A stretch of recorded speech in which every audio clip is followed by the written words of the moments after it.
yung pagkain ng ating Mama Pig mga ka-farmers. Halos tubig lang lahat.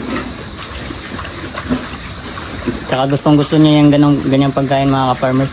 Yung parang sabaw lang. Ayun o. Sinisip-sip lang niya. Tsaka hindi na natin sila pwedeng pakainin ng marami mga ka-farmers kasi ang laki na niya o. Around 3 months pa lang to pero grabe ang laki na niya. May 100 kilo na siguro may dito. Eh, hindi natin pwedeng patabayin ito mga ka-farmers at panginahin ito eh. Grabe siya kumain mga ka-farmers.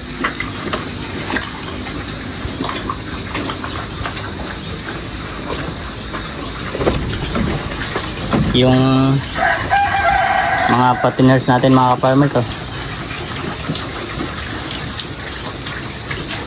Yung sa dulo yun yung ano eh, yung tinurukan natin, yung hindi kumain nung nakarang araw.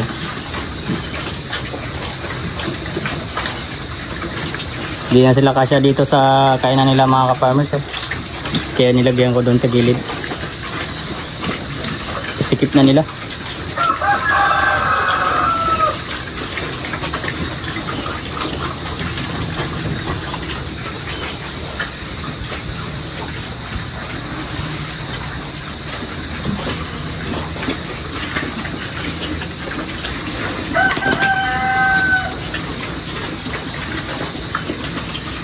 Walang kaagaw yung isa mga ka-farmers oh. Grabe, tuwang-tuwa siya dun oh. Sulong-sulo niya yung pagkain niya dun.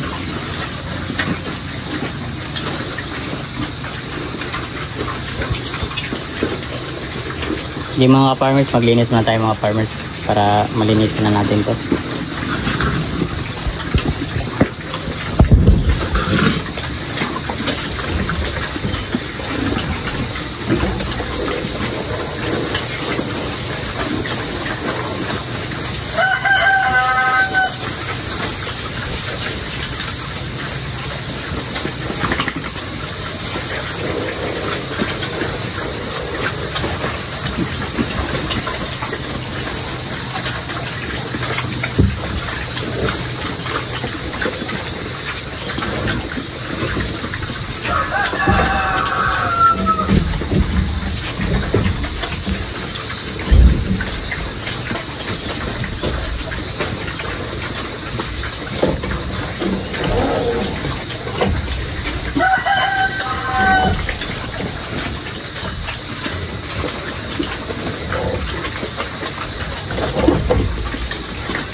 Grabe ito sa mga farmers oh. Inupuan na yung ano, kainan.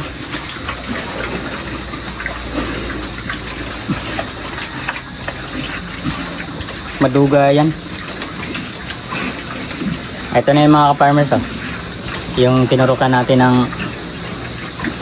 sustalin. Kasi may sipon. Ayaw kumain. Lakasan niya kumain mga farmers eh. Busog na busog na.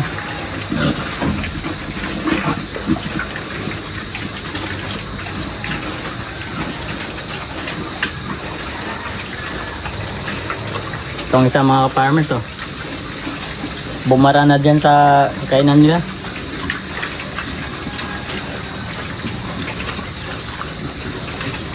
May mga pagkain pa yung mga farmers, yung inupo niya. Tapos unti-unti niya yung ano, kakainin.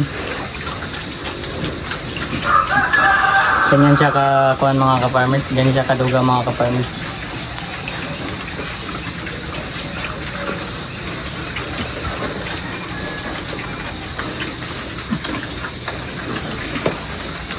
Punta tayo sa isa mga ka-farmers. Punta natin si ating Pitrin Durox. Grabe, ubos mga ka-farmers oh. Ang dami na nilagay ko. Pero more on tubig lang.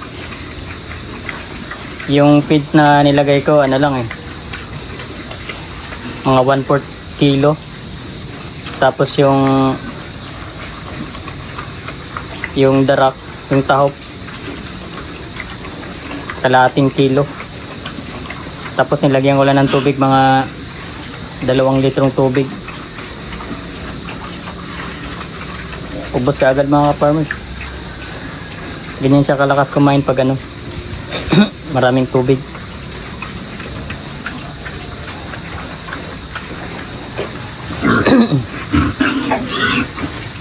Dali mo. Ito yung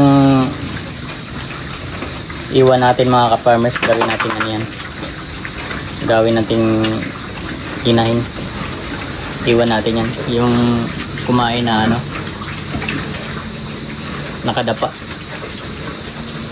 Siya rin yung isa sa pinakamalaki sa mga babae. Ano pala sila? 2. Yung magkatabi na yan. Malalaki yung mga yan. Actually malalaki din naman tong iba mga ka-farmers. Medyo maliit lang yung ano eh, tinurukan natin kahapon. Ito lang medyo maliit na babae mga ka-farmers. Pero yung sinasabi ko kanina, maganda yun pang inahin. Kasi malaki yung ano nun, malaki yung mga bias. Kumbaga matibay yung paa. Ito yung mga ka-farmers oh. Yan. Yun yung gawin natin panginahin. Bali 10 sila lahat pero siyam lang yung bibenta natin. Yung isa iwan natin, gawin natin panginahin para meron din tayong mga puti na palahi. Kasi magandang klase itong nandito sa kabila mga farmers. Mga ano to, large white tsaka landrace. Ito na ano na eh, na mix na ng ano to. Hindi na siya pure na large white. Kasi yung inay nito mga ka-farmers ay ano, large white. Tapos landrace yung barako. So ito yung resulta niya. Subukan nating gumawa ng isang panginahin kung goods pa ba siya, kasi parang lumabas na siya na ano eh, F2. Baka pwedeng pang patining lang, na kahit yung anak niya pang patining lang. Parang eto mga ka-farmers, sa bagay ito si Pitrin F1, Pitrin at saka Durox. Pero lutang na lutang yung ano, yung kulay niya. Lutang na lutang yung pagka Durox na ano, Durox na pula. Pero yung ano, Pitrin, yung Pitrin yung ano, laki ng mga dito niya mga farmers, oh. Tsaka yung dito, mamasil siya. Ito yung ano, karakteristik sa Pitrin. Actually, halos same na sila ng ano, katawan ng Pitrin at saka Durox.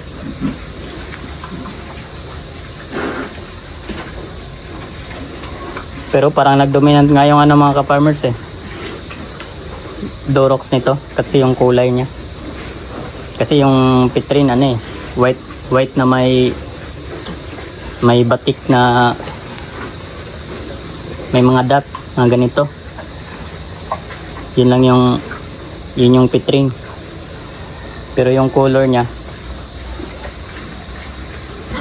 red jersey Durox. Subukan natin to mga ka-farmers, kasi marami nagsabi na hindi daw to magandang gawing inahin kasi purong ano daw to, terminal. Pitrin at saka Durox, terminal breed daw. Susubukan natin to mga ka-farmers kung ano yung maging resulta. Actually, ang purpose ko lang naman ito mga ka-farmers, yung anak niya pang ano lang eh, pang patining lang. Kaya subukan natin kung ano yung maging resulta mga ka-farmers. Kaso matagal pa to mga ka-farmers, 3 months, almost 4 months pa lang to. Grabe, laki na niya mga ka-farmers, oh. Kung may ganyan ka mga ka-farmers, 4 months, 3 months, ganyan nakalaki yung baboy mo, patining.